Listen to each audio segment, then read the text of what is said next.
बिल्कुल real story पर बनाई गई मूवी जिसमें 6 दिन तक एक आदमी चट्टानों के बीच में फंसा रहा। तो क्या वो सरवाइव कर पाया या मर गया, उसकी कहानी क्या थी, ये आज मैं आपके साथ शेयर करने वाली हूँ। तो चलते हैं वीडियो की तरफ। और उससे पहले अगर आप मेरे चैनल पर नए आए हैं तो चैनल को सब्सक्राइब करें, बेल आइकन को क्लिक करें ताकि आने वाली हर वीडियो का नोटिफिकेशन आप तक पहुंच सके।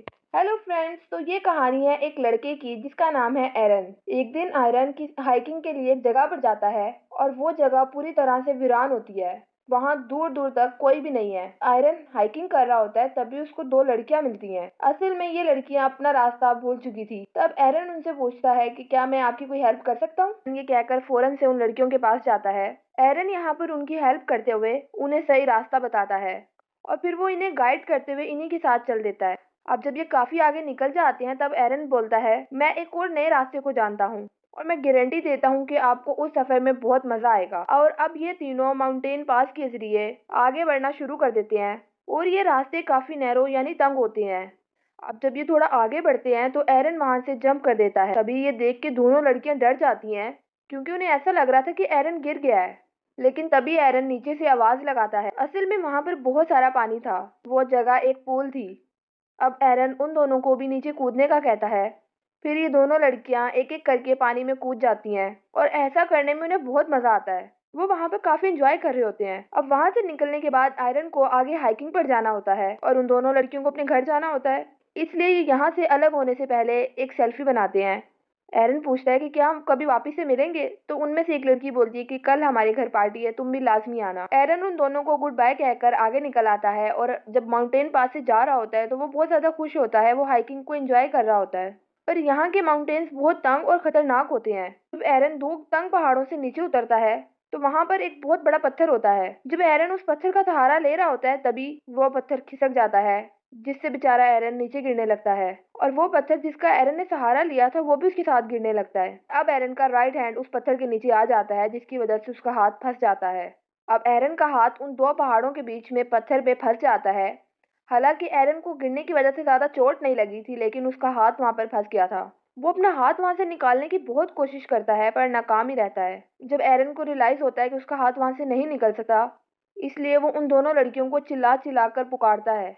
पर अनलकीली उसकी आवाज वहां से बाहर नहीं निकलती क्योंकि ये सारे नैरो माउंटेन्स हैं और यहाँ से आवाज को बाहर पहुंचाना जहाँ पर दूर दूर तक कोई भी इंसान, एनिमल्स या बर्ड्स नहीं है। फंसे हुए काफी टाइम हो चुका था। वो अपनी घड़ी को निकालता है और देखता है कि उसको तो काफी टाइम हो गया यहाँ पर फंसे हुए। अब एरन समझ चुका था कि वो कितनी बड़ी मुसीबत में फंस चुका है। उसके पास खाने पीने का सामान भी ज्यादा नहीं है इसलिए वो अपने बचे हुए सामान को थोड़ा थोड़ा करके यूज करेगा। उसके बाद हमें कैमरा लोकेशन दिखाया जाता है कि एरन कितनी बड़ी और गहरी कान में फंस चुका है। वो ऊपर किसी चट्टान की तरफ फंसा होता तो शायद कोई उसकी आवाज को सुन लेता। अब वो अपने बैग से सारी चीजों को बाहर निकालता है, कैमरा, चाकू, रस्सी, घड़ी, और सोचता है कि वो इनमें से किस चीज की मदद से बाहर निकल सकता है। वो अपनी नाइफ को उठाता है और पत्थर को काटना शुरू करता है। तो उसका नाइफ उसके हाथ से छूटकर नीचे गिर जाता है। अब उसका एक हाथ तो चट्टान में फंसा हुआ है तो वो झुक नहीं सकता। इसीलिए वो अपने पाँव में एक लकड़ी को फंसाता है और उसकी मदद से वो चाकू को उठाने की कोशिश करता है।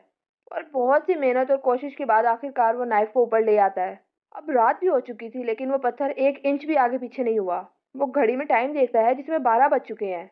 वो पानी का एक घूंट पीता है। पानी को इस तरीके से पीता है जैसे किसी प्यासे को अचानक से पानी का एक घूंट मिल गया हो। पानी पीते ही उसमें एक नई एनर्जी, ताकत आ जाती है और इस बार वो पत्थर को रस्सी में लटकाने की कोशिश करता है लेकिन उसका एक हाथ फंसा हुआ है। वो दूसरे हाथ से रस्सी को ऐसे कैसे करके पत्थर से बांध देता है और उस रस्सी को पकड़ के कुछ देर आराम कर लेता है। जैसे ही उसकी आंख लगती है तो उसको एक सपना आता है। वो अपने आप को गिरते हुए देखता है जिससे उसकी आंख खुल जाती है और जब वो वापस से घड़ी में टाइम देखता है तो अब 12:45 हो रहे थे, यानी उसने सिर्फ 45 मिनट की नींद ली थी। यानी वो ठीक से सो भी नहीं पाया। वो फिर से पत्थर को काटना शुरू कर देता है। एरन को इस चट्टान में फंसे हुए पूरे 25 घंटे हो जाते हैं। वो सोचता रहता है कि आखिर वो इस चट्टान से कैसे निकल पाएगा। फिर वो अपना कैमरा निकालता है और उसमें वीडियो रिकॉर्ड करता है और वो बोलता है कि मैंने किसी को भी नहीं बताया कि मैं इस जगह पर हाइकिंग के लिए आया हूँ और उसके पास थोड़ा ही खाना है और थोड़ा ही पानी है। इस वीडियो को रिकॉर्ड करते हुए उसकी आंखों में आंसू होते हैं। वो बहुत ही मायूस हो चुका होता है। एरोन अपनी वीडियो को रिकॉर्ड कर रहा होता है तभी उसे ऊपर से कुछ आवाज आती है। एरोन को लगने लगता है कि कोई ऊपर है इसलिए वो जोर जोर से आवाज देने लगता है। वो बहुत चीखता चिल्लाता है मगर वहां पर तो कोई होता ही नहीं जो उसकी आवाज सुन सके। यानी एरोन को अब हेलिसिएशन होने लगते हैं। इस तरह से एक दिन और गुजर जाता है। एरोन को अब भूख लगी थी। वो अपना बचा कुचा खाना खा रहा होता है। उसे याद आता है कि आज उन दोनों लड़कियों ने उसको पार्टी के लिए इनवाइट किया था। अब वो उस पार्टी को ही इमेजिन करने लगता है। उसे ऐसे लगने लगता है जैसे वो उस पार्टी में मौजूद है। अब एरोन उन सब चीजों को याद करने लगता है जो इस यहाँ पर आने से पहले उसने एक्साइटमेंट में हर चीज को छोड़ दिया था। जब वो हाइकिंग के लिए निकल रहा होता है तब उसके रूम में फोन की घंटी बज रही थी। वो फोन उसकी मॉम का था। तो वो कहता है कि अगर मैंने उस टाइम पे फोन को उठा लिया होता तो आज किसी को पता होता कि मैं कहाँ पर हूँ। अब यहाँ पर उसको फंसे हुए तीसरा दिन है। ऊपर रखे पत्थर से रस्सी को बांधता है और नीचे के पत्थर को खिसकाने की कोशिश करता है, लेकिन वो पत्थर अपनी जगह से हिलता भी नहीं। अब एरोन अपने पैर की मदद से उस रस्सी पर जोर जोर से कूदता है, लेकिन उसकी ये कोशिश भी नाकाम ही होती है। उसके बाद एरोन मायूस हो जाता है और उसको पता चल जाता है कि वो यहाँ से अब जिंदा तो नहीं जा सकता। इसलिए वो फिर से एक दफा रिकॉर्डिंग को ऑन करता है, जिसमें वो बताता है कि अब उसका पानी भी खत्म हो चुका है। और वो ऊपर परिंदों को देखता है और सोचता है कि काश मैं भी उनकी तरह उड़ सकता, मैं भी इस जगह से आज़ाद हो जाऊं। एरिन जिस चट्टान में फंसा होता है वहां पर कुछ ही देर के लिए सिर्फ धूप आती है। अब वो फिर से वीडियो को रिकॉर्ड करता है, जिसमें वो कहता है कि अब वो इस फंसे हुए हाथ को काट देगा ताकि वो बाहर निकल सके। अब वो अपने हाथ को एक रस्सी से बांध देता है और चाकू की मदद से अपने हाथ को काटने की कोशिश करता है। चाकू से उसका हाथ तो क्या, उसकी चमड़ी भी नहीं कटती, क्योंकि उसमें धार जो नहीं थी। तो एरिन कैमरे की तरफ देखकर बोलता है कि तुम कभी भी सस्ती चीजें मत खरीदना, इससे तो मेरा हाथ भी नहीं कट रहा। एरन अपने सपने में अपने घर को और दोस्तों को देखता है। उसे बहुत सारी बातें याद आती हैं। तभी अचानक से आसमान पर बिजली कड़कती है कि आंख खुल जाती है और बारिश शुरू हो जाती है। एरोन का पानी खत्म हो चुका था, इसलिए वो अपनी बोतल में पानी को भर लेता है। अब बारिश का पानी चट्टानों में भी आने लग जाता है और एरोन डूबने लगता है। अब वो उस पत्थर पर जोर लगाता है क्योंकि पानी में तो हर चीज तैरने लगती है और उनकी ग्रेविटी कम हो जाती है। और होता भी ऐसा ही है। एरोन के जोर लगाने पर वो पत्थर वहां से हिल जाता है, जिससे एरोन का फंसा हुआ हाथ निकल जाता है। वो उस पानी में तैरते हुए बाहर निकल जाता है। अब वो आजाद होते ही अपनी गाड़ी की तरफ आता है और अब वो उस जगह से निकल जाना चाहता है, पर यह भी एरोन का एक सपना ही होता है। एरोन अभी भी उसी चट्टान में फंसा हुआ था। अकेले रहने की वजह से उसको अजीब अजीब से ख्वाब आ रहे थे। अब एरोन को इस जगह पर फंसे हुए 4 दिन हो चुके थे। अब वो अपने आप से ही बातें शुरू कर देता है और साथ में कैमरे में वो अपनी मोम और डैड से प्यार का इजहार भी करता है। ये कहते हुए वो बहुत इमोशनल हो जाता है। साथ में उसे वो आदमी भी याद आता है जिससे उसने शॉपर लिया था। अगर वो उसे भी बता देता तो शायद वो उसकी मिसिंग रिपोर्ट करवा देता। वो सब कुछ इसीलिए रिकॉर्ड कर रहा था क्योंकि उसे पता चल गया था यहाँ पर इंसान तो क्या, कोई परिंदा भी नहीं आ सकता।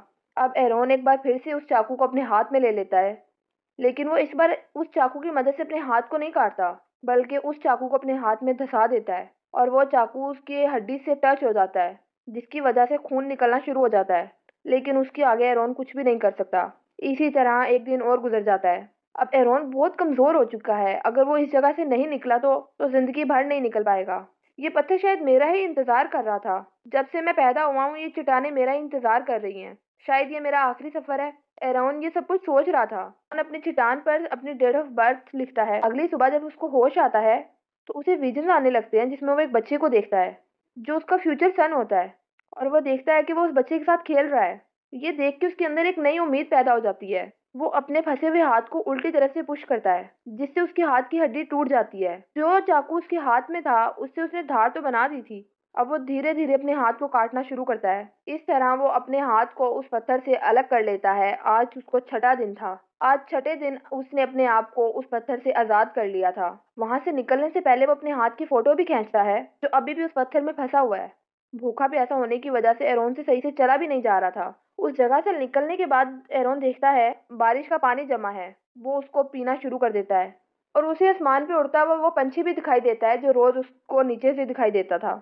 आज वो भी उसी पंछी की तरह आजाद हो गया है, लेकिन अभी भी इस जगह से निकलना आसान नहीं था क्योंकि ये जगह काफी बड़ी थी। लेकिन एरोन हिम्मत नहीं हारता। वो तकलीफ में होने के बावजूद भी चलता रहता है। तभी उसे एक फैमिली दिखती है जो हाइकिंग के लिए ही आ रही होती है। एरोन उसे आवाजें लगाता है और वो भागते हुए इसकी तरफ आ जाते हैं और वो एरोन की हेल्प के लिए हेलीकॉप्टर को बुलाते हैं जो उसे हॉस्पिटल लेकर जाता है।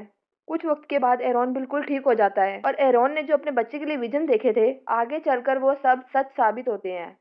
एरोन आगे जाकर एक लड़की से मिलता है जिसका नाम जेसिका होता है। इन दोनों की शादी हो जाती है और इन दोनों का एक बेटा होता है। एरोन ने इन 6 दिनों में मौत को बहुत करीब से देखा था, लेकिन एरोन ने अभी भी अपने शौक को नहीं छोड़ा था। लेकिन अब वो कहीं पर भी जाने से पहले अपनी फैमिली को इन्फॉर्म कर देता था। इसी के साथ ये मूवी खत्म हो जाती है। आई होप आपको वीडियो अच्छी लगी होगी। वीडियो अच्छी लगी तो चैनल को सब्सक्राइब करें, बेल आइकन को क्लिक करें ताकि आने वाली हर वीडियो का नोटिफिकेशन आपको मिल सके। मुझे नहीं इजाजत, बाय बाय।